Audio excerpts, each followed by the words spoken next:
Bismillahirrahmanirrahim. Assalamualaikum warahmatullahi wabarakatuh. Salam kuda, salam kuliah dari. Berjumpa kembali dalam perkuliahan hukum adat. Dan pada pertemuan kali ini kita akan bersama-sama mempelajari materi yang cukup menarik, yaitu adalah hukum perkawinan adat. Dan untuk sub pembahasan pada materi perkawinan adat ini, yang pertama adalah definisi dari perkawinan adat. Kemudian yang kedua adalah tujuan dari perkawinan adat.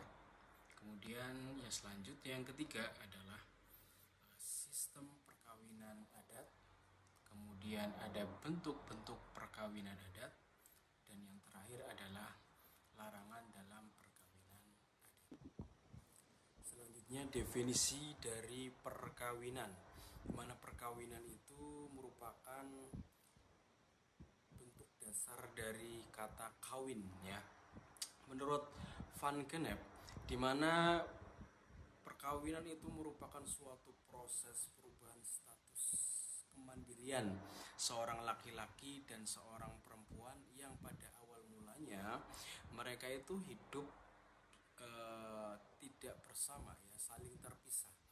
Namun setelah mereka melalui suatu proses peralihan tersebut, mereka mengikatkan diri untuk menjalin hubungan suami dan istri. Ya. Kemudian adapun definisi menurut Subekti, di mana perkawinan itu merupakan pertalian yang sah, ya, seorang laki-laki dan seorang perempuan, ya, antara laki-laki dan perempuan untuk membina hubungan dalam waktu yang lama. Ya, jadi hubungan yang sah antara laki-laki dan perempuan, di mana itu dilakukan dalam jangka waktu yang lama. Itu menurut Prof. Subekti.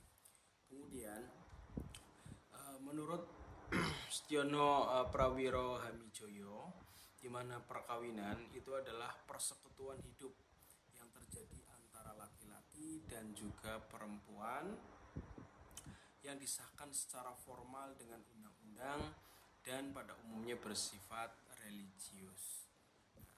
Hal ini tentu senada dengan apa yang termuat di dalam pasal 1 Undang-Undang Perkawinan nomor 1 tahun 74, ya, tentang perkawinan. Disebutkan bahwa perkawinan adalah ikatan lahir batin antara laki-laki dan perempuan, ya, sebagai suami istri untuk membentuk suatu keluarga yang bahagia dan kekal berdasarkan ketuhanan yang Maha Esa.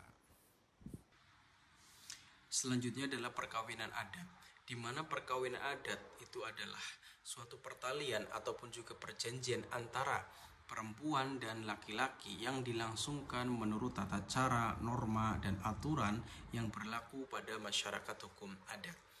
Oleh karena masyarakat hukum adat itu memiliki corak komunal, yang mana mereka itu lebih mengedepankan kepentingan umum dibandingkan kepentingan pribadi, acap kali laki-laki dan perempuan tidak memiliki otoritas untuk menentukan siapa pasangan hidup mereka. Justru orang tua, kerabat dekat, bahkan masyarakat adat secara umum itu mereka yang menentukan siapa yang pantas, siapa yang layak menjadi pasangan hidup seseorang yang ada dalam masyarakat hukum adat. Inilah yang membedakan perkawinan yang terjadi pada masyarakat hukum adat dengan masyarakat pada umumnya. Kemudian tujuan dari perkawinan. Apa sih yang menjadi tujuan dari perkawinan? Jika kita merujuk pada pasal 1 Undang-Undang Perkawinan yang menyatakan perkawinan adalah pertalian lahir batin antara laki-laki dan perempuan untuk membentuk keluarga yang bahagia dan kekal berdasarkan ketuhanan yang Maha Esa. Dari pasal tersebut dapat kita tangkap tujuan dari perkawinan yang pertama adalah untuk membentuk keluarga yang bahagia. Kemudian yang kedua adalah untuk menghasilkan keturunan. Agar apa? Agar keluarga yang dibentuk dari perkawinan itu dapat terus berlanjut berkesinambungan dan dan memiliki generasi yang panjang. Selain dua hal tadi yang disebutkan pada pasal 1 Undang-Undang Perkawinan, tentu ada hal-hal lain yang bisa dijadikan sebagai tujuan dari suatu perkawinan. Misalnya perkawinan itu dilakukan untuk ibadah. Ya, kemudian perkawinan itu juga ditujukan untuk apa? Sebagai perbaikan keturunan. Nah, kemudian perkawinan itu juga ditujukan untuk apa? Ya, untuk memperbaiki rezeki. Ya, ini banyak ya hal-hal yang bisa dijadikan tujuan dari suatu perkawinan. Namun garis besarnya adalah bahwa perkawinan itu memiliki tujuan untuk membentuk suatu keluarga yang bahagia dan menghasilkan keturunan untuk apa? Untuk kelestarian generasi. Baik, bahasan selanjutnya adalah sistem perkawinan adat. Dalam sistem perkawinan adat ini diklasifikasikan menjadi 3. Yang pertama adalah sistem endogami, yang kedua sistem eksogami, dan yang ketiga sistem eleoterogami. Yang pertama, sistem endogami, di mana sistem endogami ini adalah sistem perkawinan yang biasa terjadi pada masyarakat patrilineal, di mana seorang laki-laki idealnya itu menikah dengan apa? Dengan kerabat dekat, dengan seseorang yang masih dalam satu marga atau klan. Tidak boleh menikah di luar marga atau di luar klan. Hal ini memiliki tujuan untuk apa? Untuk tetap menjaga aliansi dan juga keutuhan integrasi suatu klan. Contohnya pada masyarakat adat Batak ya, ataupun juga di Madura. Kemudian sistem perkawinan yang kedua adalah sistem perkawinan eksogami, di mana perkawinan eksogami ini sering terjadi pada masyarakat matrilineal, ya, di mana seorang perempuan ya, itu idealnya itu mendapat pasangan atau suami itu di luar dari suku seperti pada masyarakat Minangkabau dan juga masyarakat adat Tapanuli. Kemudian sistem perkawinan yang ketiga adalah sistem eleoterogami atau juga sering disebut sebagai sistem perkawinan bebas.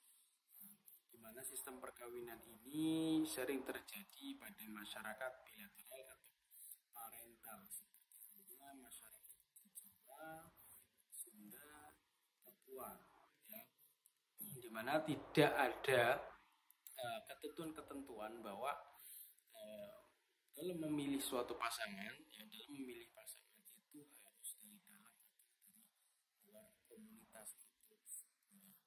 Jadi dibebaskan.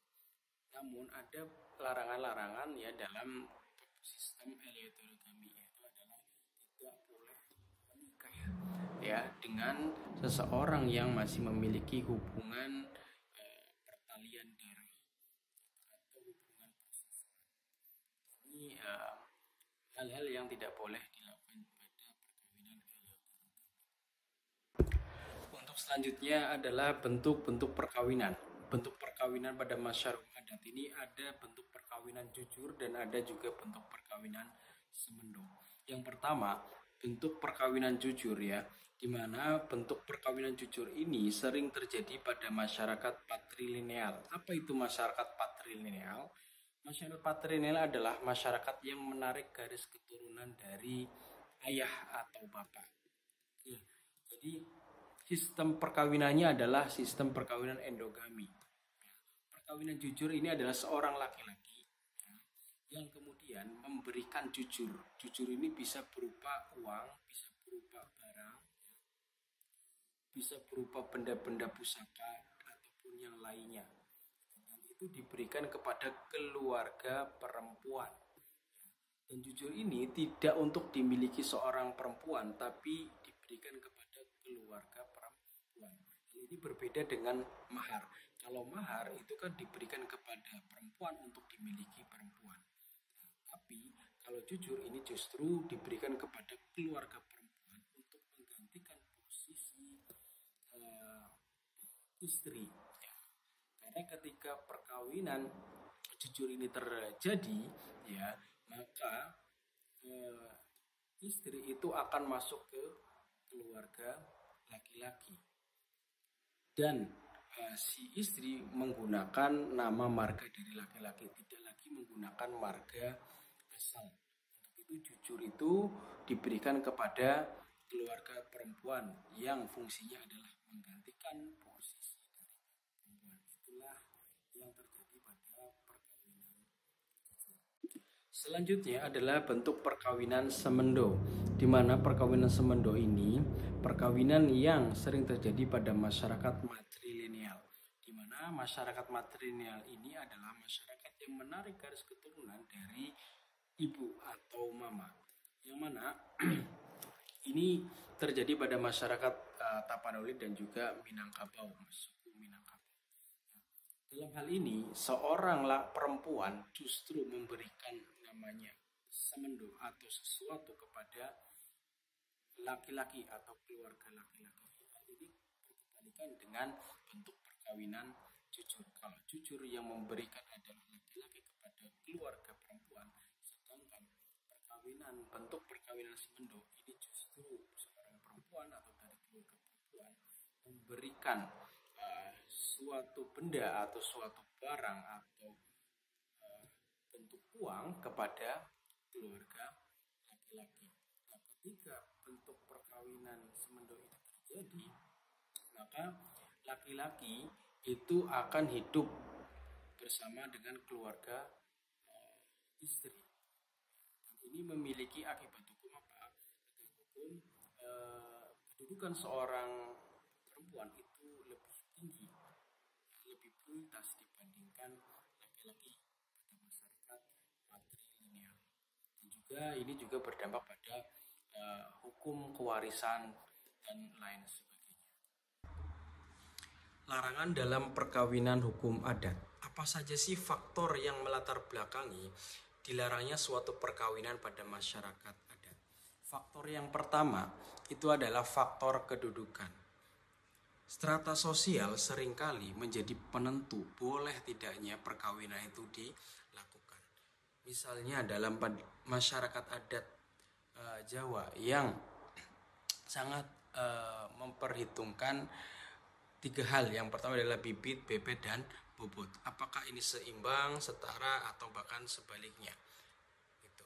Kemudian ada juga pada masyarakat adat Bali yang sangat memperhatikan kasta-kasta yang berlaku pada masyarakat Bali. Ada kasta Brahmana, itu kan Ksatria, Wesya, dan Sudra. Nah, itulah yang menentukan boleh tidaknya perkawinan itu dilakukan. Kemudian faktor yang kedua adalah faktor kekerabatan. Itu apakah suatu perkawinan itu idealnya dilakukan antar sesama klan atau harus dilakukan di luar suku. Hal ini berkaitan dengan tadi 2 sistem perkawinan hukum adat, ada yang eksogami, endogami, dan eleoterogami. Kemudian faktor yang ketiga adalah faktor agama ataupun juga kepercayaan. Ya. Contoh misalnya dalam agama Islam, ya masyarakat hukum adat ini juga kan banyak ya yang sudah memeluk agama Islam, di mana agama Islam ini kan adalah agama yang mayoritas. Banyak masyarakat adat yang sudah memeluk agama Islam. Nah, dalam Islam itu dianjurkan untuk apa? Menikah dengan sesama muslim dan tidak diperkenankan menikah dengan non-muslim. Baik, demikian materi saya sampaikan. Apabila masih ada hal-hal yang belum difahami, silakan ditanyakan pada pertemuan yang selanjutnya pada perkuliahan hukum adat. Saya ucapkan terima kasih. Assalamualaikum warahmatullahi wabarakatuh. Salam Kudar.